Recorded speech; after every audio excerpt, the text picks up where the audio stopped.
Uh, uh.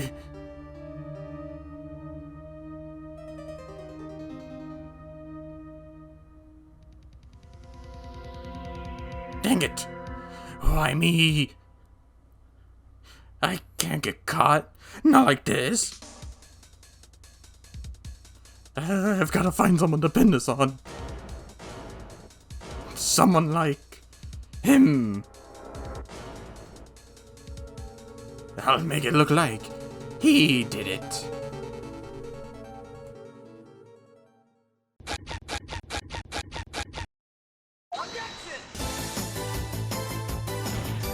My client has no idea the victim was seeing other men. Oh, what's he talking about now? Mr. Butts, what you described is generally what we mean by dumb. You weren't even a tier 3 sub to her anymore, like, come on, man. We were great together. We were Romeo, Juliet, Cleopatra, and Mark Anthony. Don't worry about me. I'll be dead and gone soon. You've answered all my questions. I see no reason why we shouldn't proceed. You seem to be fit for the job. Look at my bald head, it's magnificent. Then that witness must have lied in his testimony. Or is your client really guilty? Sounds like he wants to die. No, I find it quite puzzling myself. Quite. He killed her and he should burn, give him death. August 3rd, 9:47 a.m. District Court Defendant Lobby, number 2. Boy, am I nervous. I guess me as a chick, right? Hey, Chief. I'm glad I made it. Oh, okay. It's not like normal games where you can't just push a button and it finishes the text immediately. Hold on a second. I'm gonna fix this again.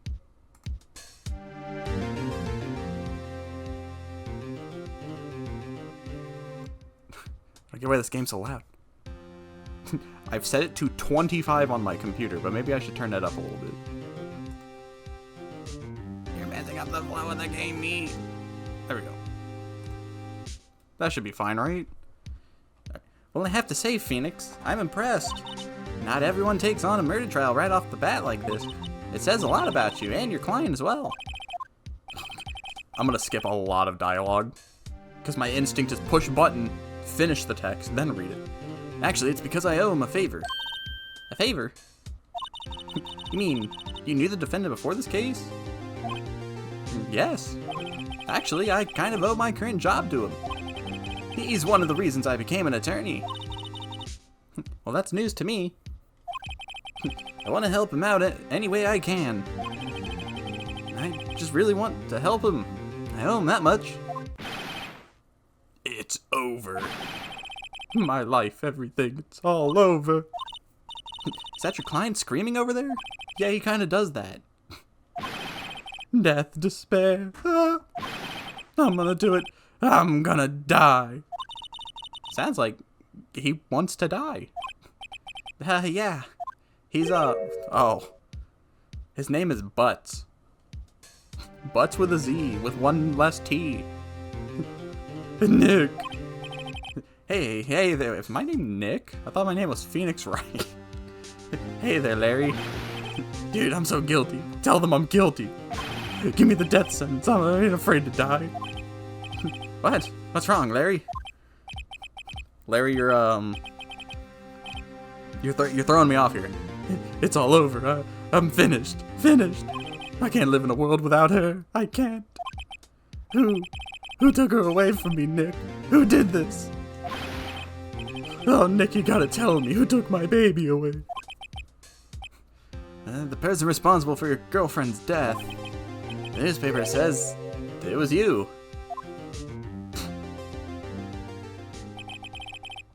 My name is Phoenix Wright. Here's the story. My first case is a fairly simple one.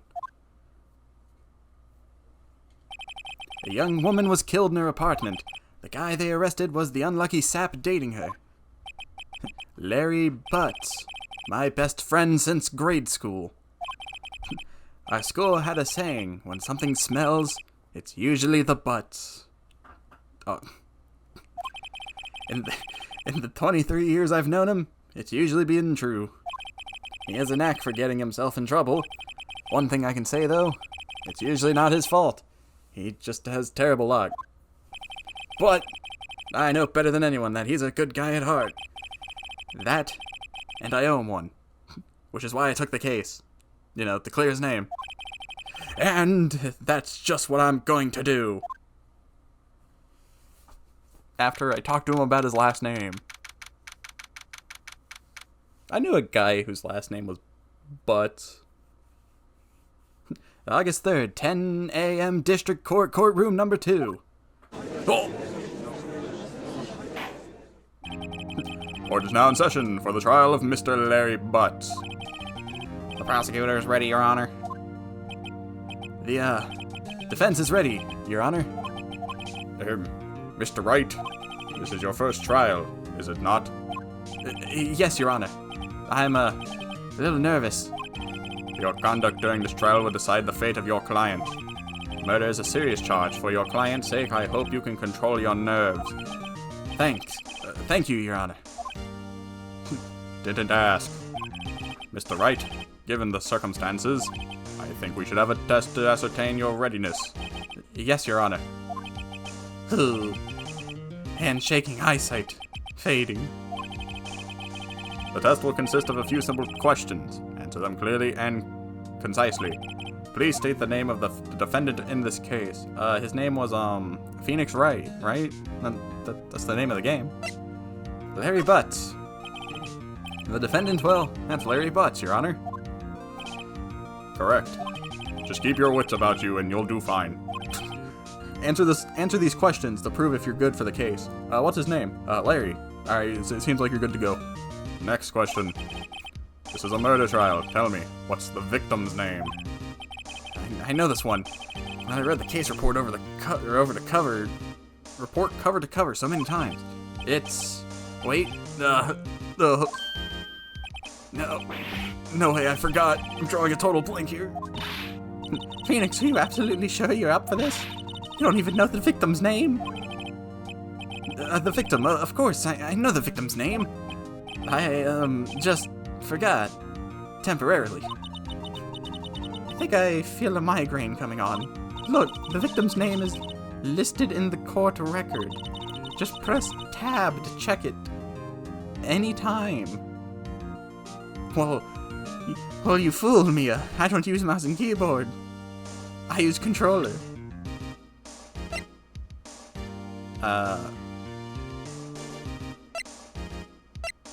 So we're looking at Cindy? Is that what we're dealing with? Cindy Lou Who. Remember to check it often. Do it for me, please. I'm begging you. Mr. Wright, who is the victim in this case? Cindy. Let me just double check. Yes, Cindy. The victim's name is Cindy Stone. Correct, it only took you 3 minutes. Now tell me, what was the cause of death? She died because she was... Loss of death due to blunt object. She was struck once by a blunt object. Correct. You've answered all my questions. I see no reason why we shouldn't proceed. You seem to be fit for the job. You seem much more relaxed, Mr. Wright. Good for you. Thank you, Your Honor. Because I don't feel relaxed, that's for sure. Well then. First, a question for the prosecution. Mr. Payne. Yes, Your Honor. As Mr. Wright just told us, the victim was struck with a blunt object. Would you explain to the court just what that object was? The murder weapon was this statue of the Thinker. It was found lying on the floor next to the victim. I see. The court accepts it into evidence. Statue added to the court record. Statue in the shape of the Thinker. It's rather heavy. Right. Be sure to pay attention to any evidence added during the trial. That evidence is the only ammunition you have in court. Use the tab button to check the court record frequently. Oh. Mr. Payne, the prosecution may call its first witness. The prosecution calls the defendant, Mr. Butts, to the stand. Chief, what do I do now? Pay attention. You don't want to miss any information that might help your client's case. You'll get your chance to respond to the prosecution later. Be ready. Let's just hope he doesn't say anything unfortunate. Oh, Larry gets excited easily. This could be bad. Oh God, Larry, please. Mr. Butts, it is not true that the victim had recently dumped you. Or is it not doing? Hey, watch it, buddy. We were great together. We were Romeo, Juliet, Cleopatra, and Mark Anthony. Didn't they all die? I wasn't dumped. She just wasn't taking my phone calls or seeing me ever. What's it to you anyway? Mr. Butts, what you describe is generally what we mean by dumped. In fact, she had completely abandoned you and was seeing other men. You weren't even in her You weren't even a tier 3 sub to her anymore, like, come on, man. She had just returned from overseas with one of them the day before the murder. What do you mean, one of them? Lies, lies, all of it. I don't believe a word of it. Your Honor, the victim's passport. According to this, she was in Paris until the day before she died. Passport added to the court record. The victim apparently arrived home from Paris on 7:30, the day before the murder. Indeed, she appears to have returned the day before the murder. Dude, no way. The victim was a model, but did not have a large income.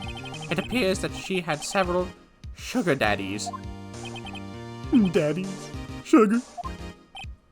Yes, older men who gave her money and gifts. Some of the tier 3 variety. She took their money and used it to support her lifestyle. We can clearly see what kind of woman this Miss Stone was.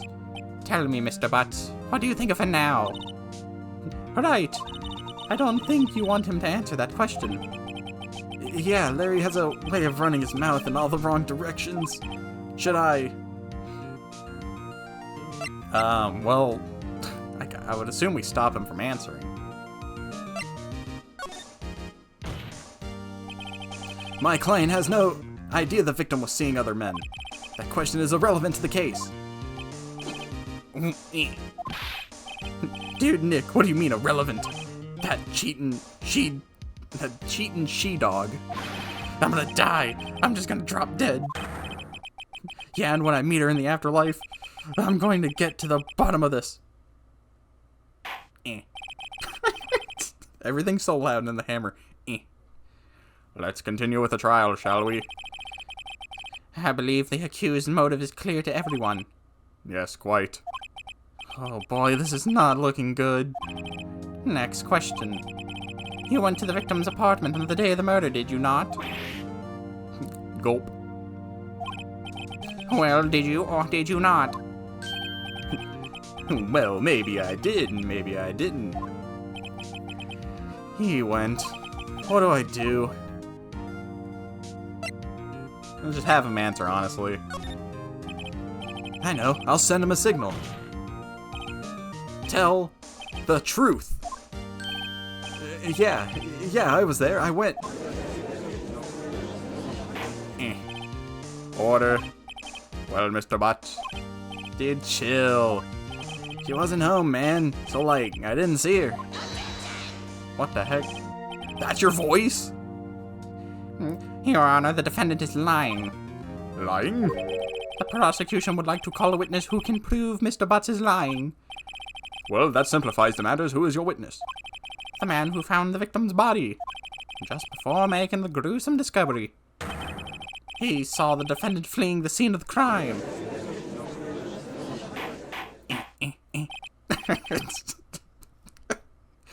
Order in the court.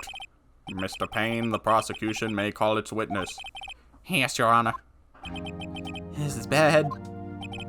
On the day of the murder, my witness was selling newspapers at the victim's buildings. Please bring Mr. Frank Sawit to the stand. Who the heck are you? Oh, wait, that's the guy.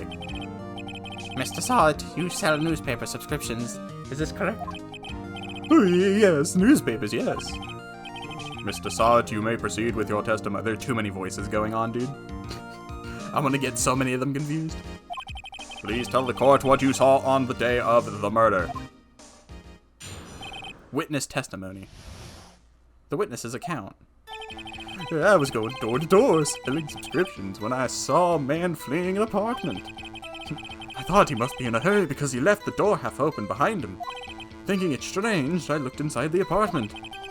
Then I saw her lying there, a woman, not moving, dead.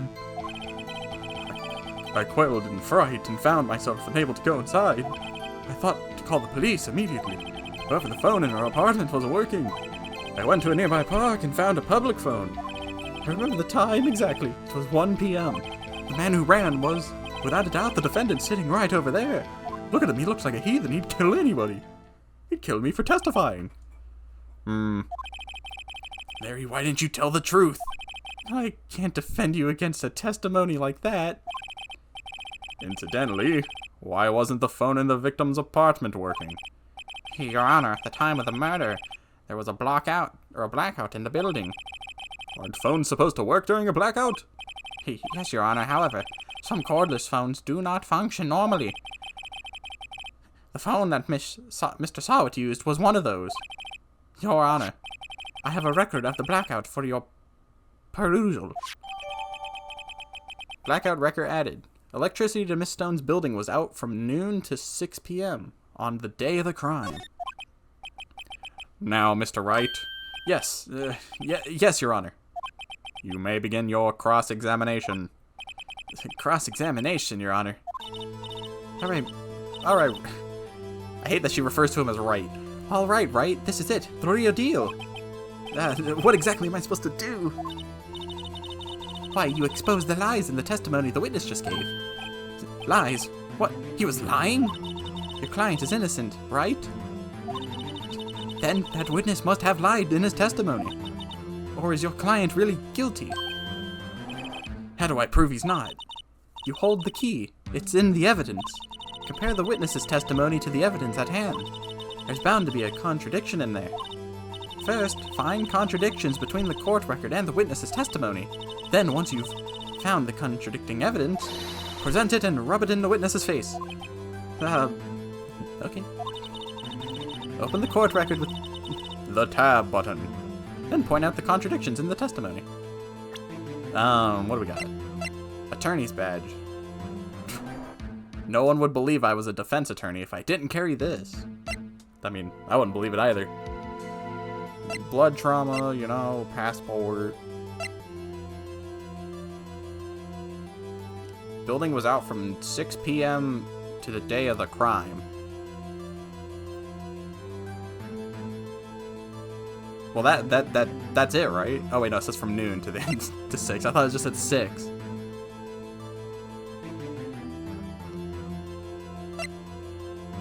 Am I thinking too hard into this?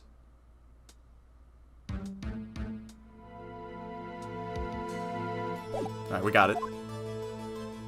I'm sure. Unless there's more to gain here. I was going door to door selling subscriptions when I saw a man fleeing an apartment. I thought he must be in a hurry because he left the door half open behind him. Thinking it strange, I looked inside the apartment. Then I saw her lying. Lying there dead, a woman not moving, dead.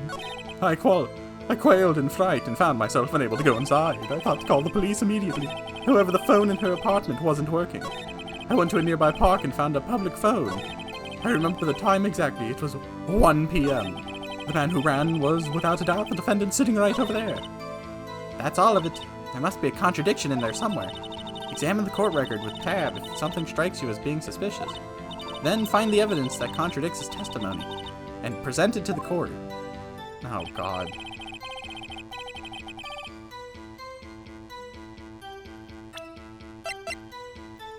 I mean, he doesn't acknowledge the statue at all. Am I dumb? This already seems too hard for me. He's going door to door selling subscriptions, and then he saw a man fleeing. Well, I mean, like... if you're in an apartment complex, right? When you knock on somebody's door and be like, hey... Thought he must be in a hurry because he left the door half open, thinking it strange I looked inside and saw her lying there. Quailed. Thought to call the police immediately. However, the phone in her apartment wasn't working. I went to a nearby park and found a public phone. I remember the time exactly. It was 1 p.m. Well, that has to be it. Something about the time.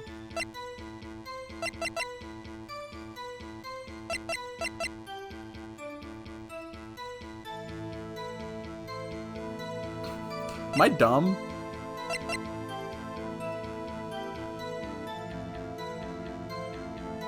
What about this?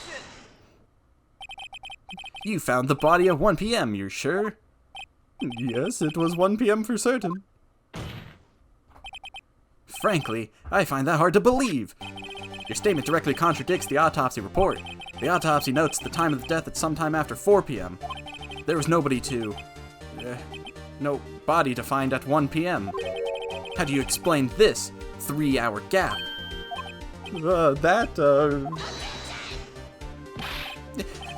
This is trivial. The witness merely forgot the time. After his testimony, I find that hard to believe. I mean, he repeated it 3 times. Mr. Sott, why were you so certain that you found the body at 1 p.m.? That's a really good question.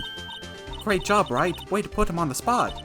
That's all you have to do, point out contradictions. Lies always beget more lies. See through one and their whole story falls apart. Wait, I remember now. Would you care to give your testimony again? Don't you like pledge not to lie? The time of discovery. You see, when I found the body, I heard the time. There was a voice saying the time. It was probably coming from the television. Oh, but it was 3 hours off, wasn't it? I guess the victim must have been watching a video of a taped program, illegally, by the way. That's why I thought it was 1 p.m. Terribly sorry about the misunderstanding. Oh, well, he just flat out contradicted himself there. I see. You heard a voice saying the time on a taped program. Mr. Wright, you may cross-examine the witness. Right, you know what to do. I've got this one. Well, this one's just blatantly obvious.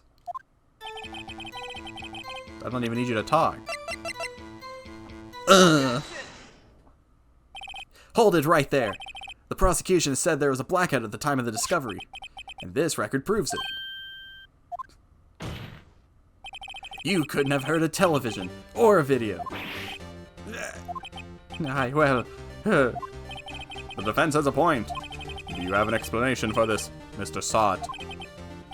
No, I find it quite puzzling myself. Quite.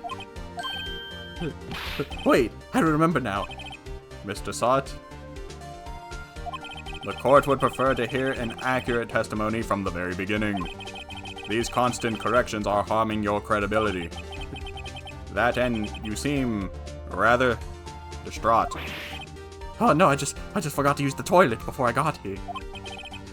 My apologies, Your Honor. It must have been the shock of finding the body.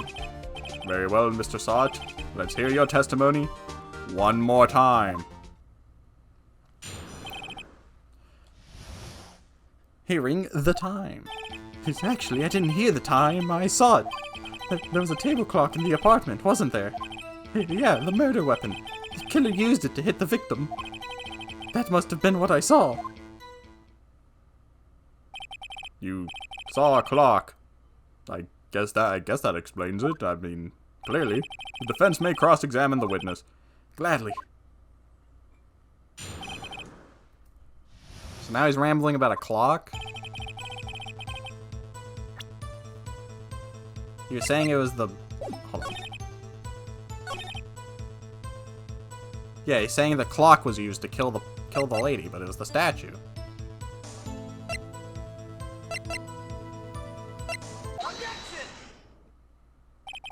Wait just a moment. The murder weapon wasn't a clock, it was the statue. Now, how is this supposed to be a clock? Well, you see, there's a clock on the bottom of it, actually, if you turn it around.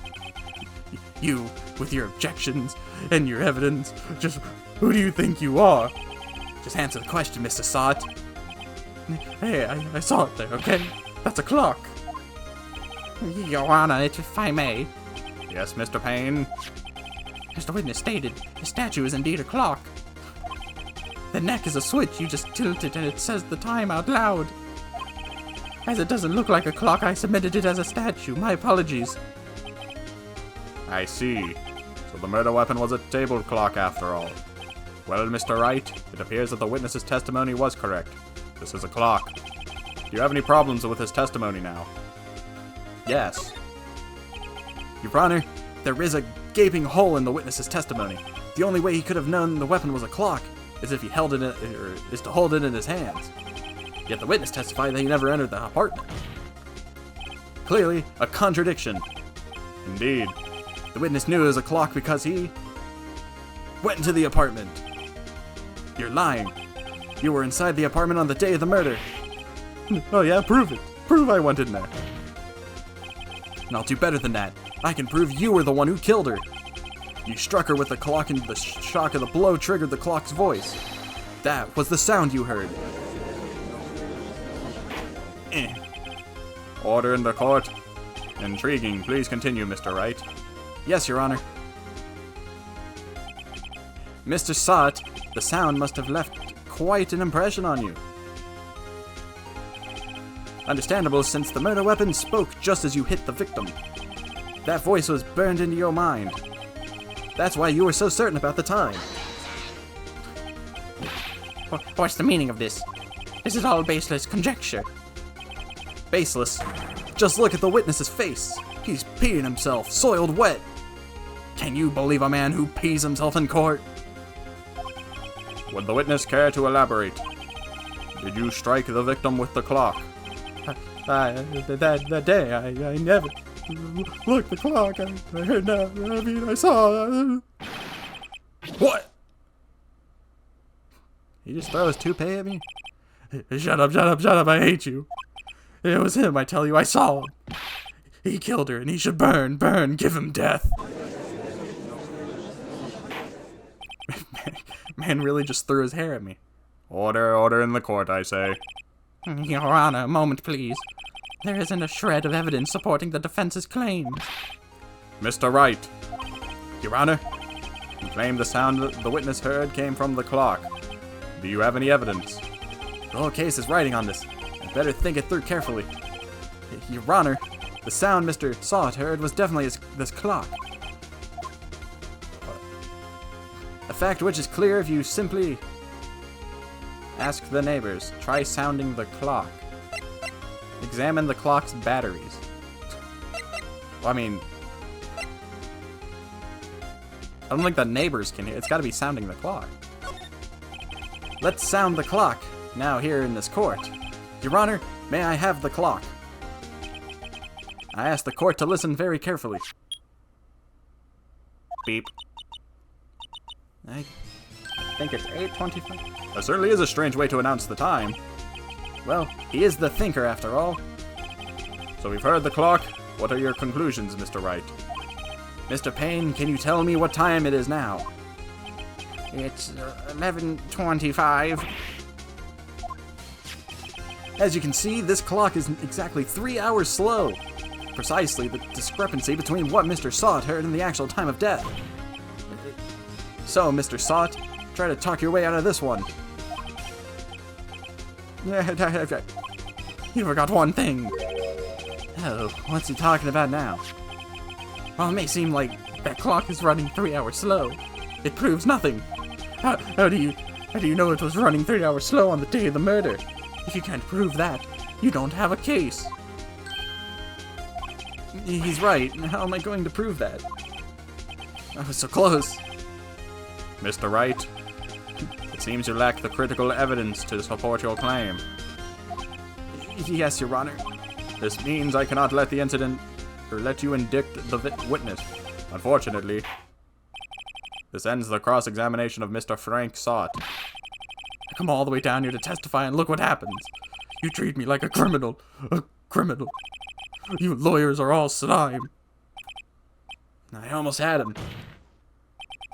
Sorry, Larry. I failed you. There's nothing I can do about it now. Did I fail? Not so fast, Mr. Sott. I mean, Chief? Listen up, Wright? Don't throw this one away. Not like this. Think. But Chief, it's over. I can't prove the clock was slow the day of the murder. Nobody can prove that. Well, yes. But that doesn't mean you can't still win. Try thinking out of the box. Don't waste time doubting the facts. Assume the clock was 3 hours slow and think through it. Ask yourself, why was the clock 3 hours slow? Figure out the reason and you'll have your proof. Right. Can you think of a reason as to why the clock would be 3 hours slow? Yeah, it's because she just came back from overseas. Wait, maybe I can prove it. You must have evidence somewhere that can prove it, right? Find it and let them have it. Well, Mr. Wright, you say the clock was already running slow on the day of the murder. Have you found evidence to support this claim? Of course. There's a piece of evidence in the courtroom, or in the court record that can prove my claim beyond a doubt. Tough words. Let's see. You pulled this one off. Let's see this evidence that proves why the clock was running slow. This. No, this. The passport. I'm dumb. Take that! The victim had just returned home from abroad the day before the murder. As we all know, the time difference between there and Paris is 9 hours. When it's 4 p.m. here, it's 1 a.m. the next day there. The clock wasn't 3 hours slow, it was 9 hours fast. The victim hadn't reset her clock since returning home. That's why the time you heard when you struck her dead in the apartment was wrong. Proof enough for you, Mr. Saw It, or should I say, Mr. Did It?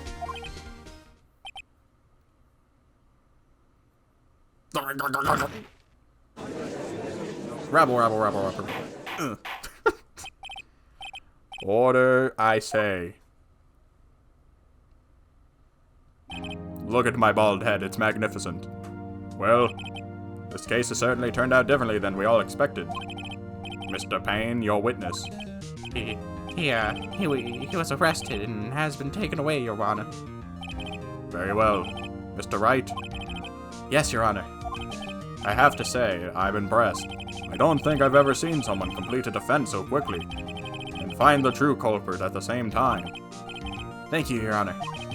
At this point, this is only formality, but this court finds the defendant, Mr. Larry Butt, still guilty.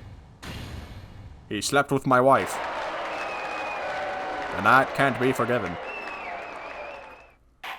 I never said I was loyal. And with that, this court is adjourned.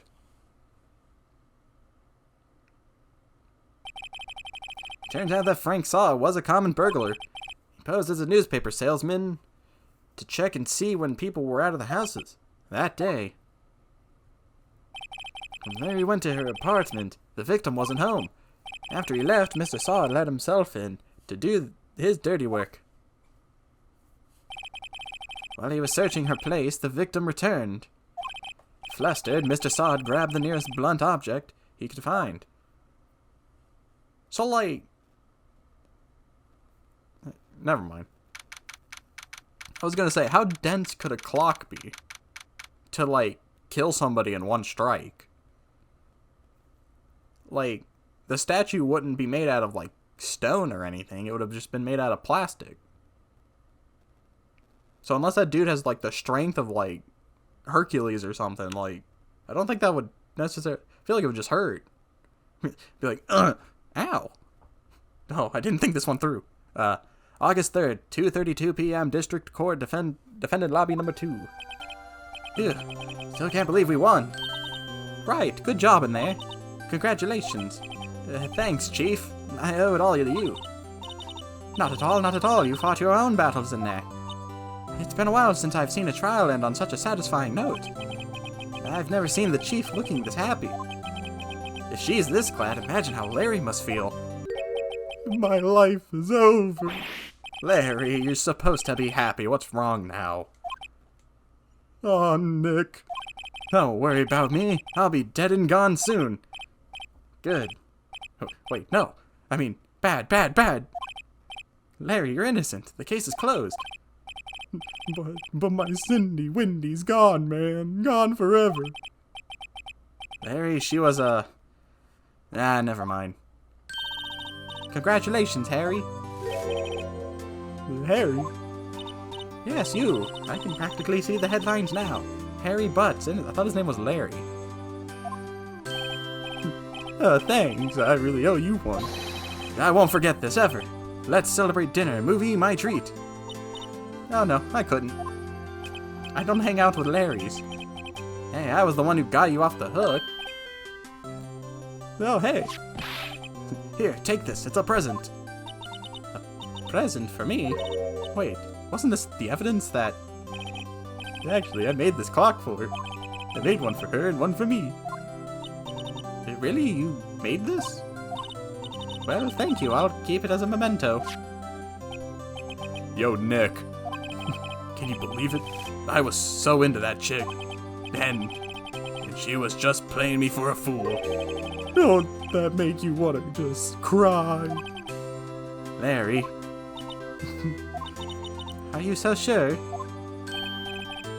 Excuse me? I think she thought quite a lot of you in her own way. Nah, you don't get it. Sympathize with me, okay? Oh, I'm not just sympathizing, really. Isn't that right? Right? Can you stop? You throw those two words together too often. Don't you have something to show your friend? Something that proves how she felt about him? Oh yeah, right. What the heck is she talking about? Wouldn't it be the statue? Check this out, Larry. Proof positive. You weren't just some chump to her. Yeah. What about the clock? This is the clock you made her, Larry. And she took it with her when she traveled. Whatever, she probably just needed a clock, that's all. You think so? It's a pretty heavy clock to take traveling. How heavy is this thing?